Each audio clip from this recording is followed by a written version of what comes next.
வணக்கம் மக்களே. இந்த வீடியோவில் சிங்கப்பெண்ணை சீரியல் மகேஷ் பற்றி பார்க்கலாம் வாங்க. இவருடைய ஒரிஜினல் நேம் என்னன்னு பார்த்தீங்கன்னா தர்ஷக் கவுடா. இவர் மெக்கானிக்கல் இன்ஜினியரிங் படிச்சிருக்கிறாரு. இவர் காலேஜ் படிக்கும்போதே இவருக்கு நடிப்பு மேலே தான் ஆசை.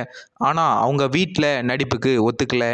அதுக்கப்புறமா இவர் ஜெர்மனியில் போய் கூடுதல் படிப்பு படிச்சிருக்கிறாரு. படிப்பு எல்லாம் முடிச்சுட்டு வேலை பார்த்துட்டு இருந்திருக்கிறாரு. அந்த டைம்லையும் இவருக்கு நடிப்பு மேலே தான் ஆசை இருந்திருக்கு. அதனால் நடிக்கிறதுக்கு வாய்ப்பு தேடி இருக்கிறாரு. இந்த நேரத்தில் ஒரு திரைப்படத்தில் இவருக்கு ஹீரோ கதாபாத்திரம் கொடுக்குறேன்னு சொல்லியிருக்கிறாங்க. அதை நம்பி இவர் பார்த்துட்டு இருந்த வேலையை நுப்பாட்டி இருக்கிறாரு. கடைசியில் அந்த திரைப்படத்துக்கு இன்னும் 2 ஆண்டுகள் ஆகும்னு சொல்லியிருக்கிறாங்க. இவர் வேலையும் நுப்பாட்டிட்டு என்ன செய்கிறதுனே தெரியாமல் இருந்திருக்கிறாரு.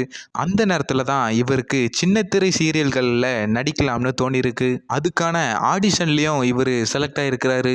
இதுக்கப்புறமா 2018ஆம் ஆண்டு கன்னடத்தில் வெளியான கண்மணி சீரியலில் இவருக்கு நடிக்கிறதுக்கு சான்ஸ் கிடச்சிருக்கு. அதுக்கப்புறமா தொடர்ந்து சீரியல்லே இவர் கவனம் செலுத்த ஆரம்பிச்சிட்டாரு. கிட்டத்தட்ட 7 ஆண்டுகளாக சீரியல்லே நடிச்சிட்டு இருக்கிறாரு. அதுக்கப்புறமா கொஞ்சம் தமிழ் சீரியல்லையும் நடிக்க ஆரம்பிச்சிருக்கிறாரு.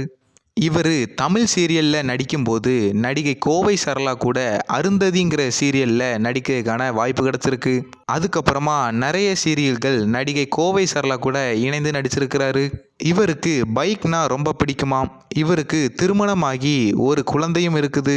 இவர் ஃபேமிலி கூட நின்று பைக்கு கூட சேர்ந்து நிறைய ஃபோட்டோ எடுத்து சோசியல் மீடியாவில் ஷேர் பண்ணியிருக்கிறாரு.